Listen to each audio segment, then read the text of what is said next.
Welcome to our video on the new features of HDR11. We're working with the professional version today. So what's new? I've already loaded an exposure range with 3 images and we've a whole load of new things to look at here.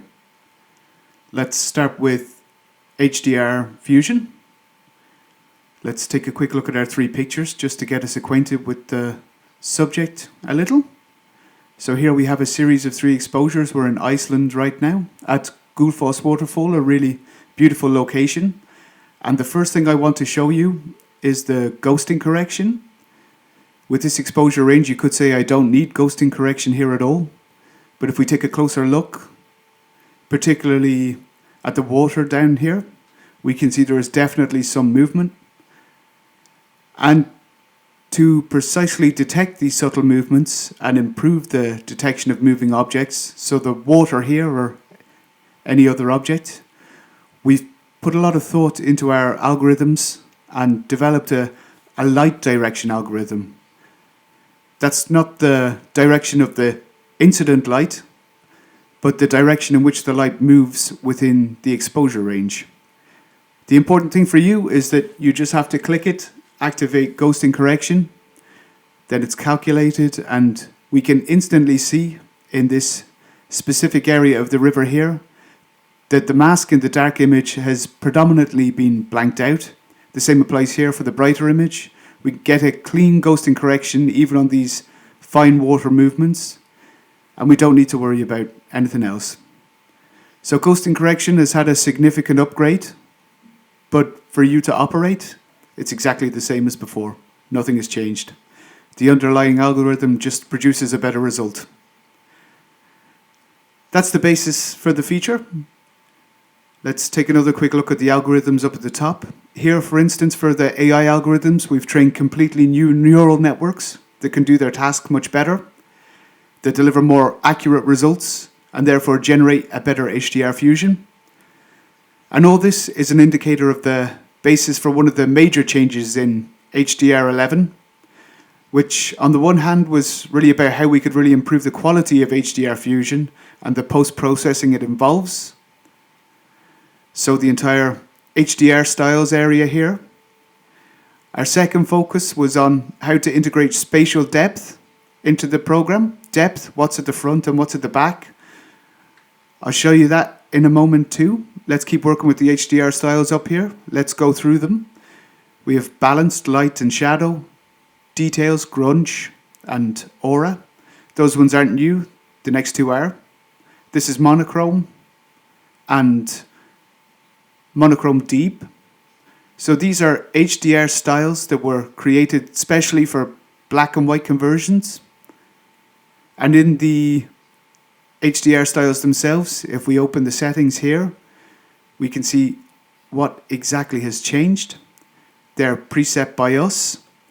And if you like, of course, you can create your own presets here in the user HDR styles at any time. For instance, say I want to make my pictures a bit brighter, but want to darken the highlights a little, maybe add some clarity and a bit of color.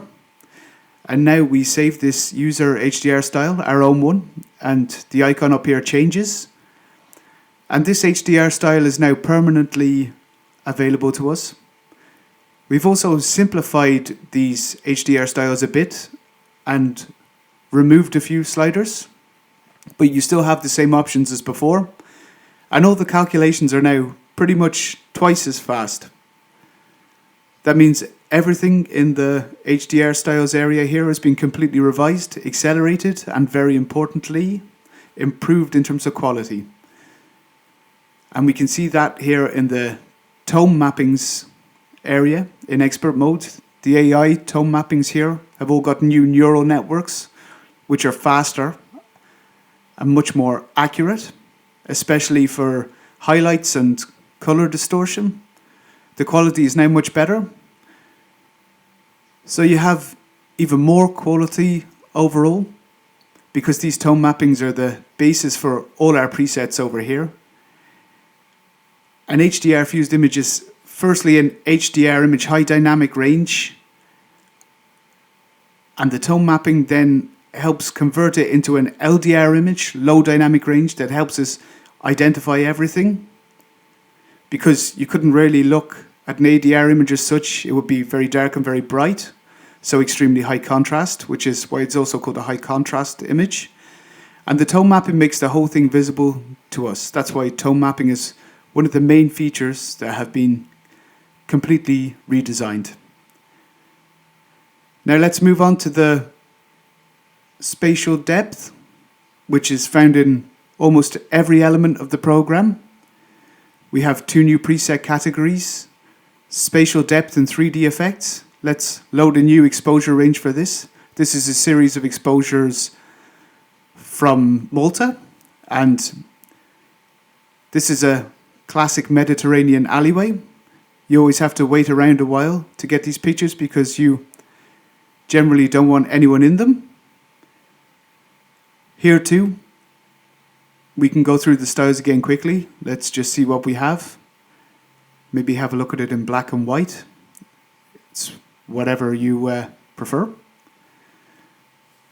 Spatial depth, let's go to the spatial depth preset to start with.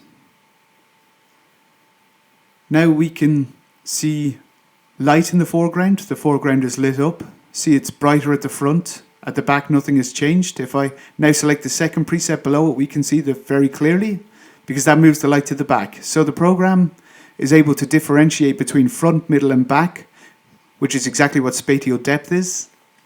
There's a load of presets. Maybe we'll add some blur at the back or details in the foreground, which makes the image a little crisper. You can work your way through them at your leisure. Maybe some sunshine at the front or some sunshine from behind. That adds rays of light to the image to give us that impression. Now let's compare that with the original. I think it's pretty impressive what we can do with the image with just one click. Now the 3D effects category, which has a bit more of an artistic feel. Here we've added a blue effect to the image, the atmospheric blue effect that's set here. Or maybe a switch from warm to cold. At the front, a high color temperature. At the back, a low color temperature, a cooler look. Or maybe the other way around. There are also some artistic presets. We could add a bit of ground fog to the image. All these things are possible thanks to the depth chart. Of course, you don't just have to use the presets. If we go to expert mode here, close the tone mappings, we can see we have 197 effects here and 18 tone mappings, so 215 image filters that we can arrange in the presets. And if I right click here, I can hide all the effects groups we see down here. And the new effect group, the 3D effects, can be switched on. These are new effects. And you can see here that one of them is already in use in the presets, in the preset AB Blue. Let's choose a natural preset. The basis of the program is the default preset, the balanced one. And now we'll look at one or two effects here to see how they work. Let's choose deep fog. We can now turn the intensity up here. Now let's say it should only be at the back. Or it should come all the way to the front. And we can continuously adjust that. If we set the intensity to 100%, the rear part of our image disappears. That might not be ideal. We still want to see a little bit. And now we can adjust the color of the fog for a better fit. And we've already given the whole picture a really diffuse look. So these are the kinds of things you can do with 3D effects. We can also use other effects here. Maybe dynamic brightness. This effect has two sliders. One for the front area, which we can switch from dark to light. And one for the rear area, dark or light 2. That really lets you direct the impression of the image. Now we direct our gaze backwards. And if we make it light at the front and dark at the back, then we direct our gaze forwards. These depth effects give us a lot of freedom to direct the viewer. These depth effects are not just included in expert mode and the presets, they're also in the raw module, for example. Let's go to the exposure area. There are loads of new filters here. Here we have exactly the same dynamic brightness for the raw module for near field and far field. We have the contrast in the color area for the color dynamics. Just have a look through all that, and these effects in the raw module, so all these filters with 3D in brackets next to them, these effects work in combination with the depth map. Here, for instance, there's a direct effect for adding atmospheric blue. That's a bit strong, of course. We should only add a bit of that. We can also add haze and fog correction, and that's done automatically at the back only, because haze and fog normally just appears at the back of the picture or gets stronger towards the back. That's been factored in correctly here.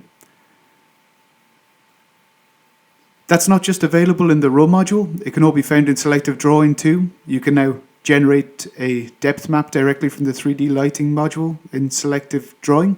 Let's do that here really quickly. Let's open selective drawing, then go to the 3D module here, and we can show the mask at full strength or just half strength. Here are the settings for generating depth maps. Let's just click that and it's generated for me. And if I now set the mask to full strength, I now have the depth map of the image here. This can be done with just one click, or maybe I just want to mask the far field, and now the rear area of the image is now automatically masked.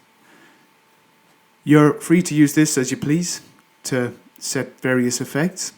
It's available in every category and can be used to create really beautiful effects.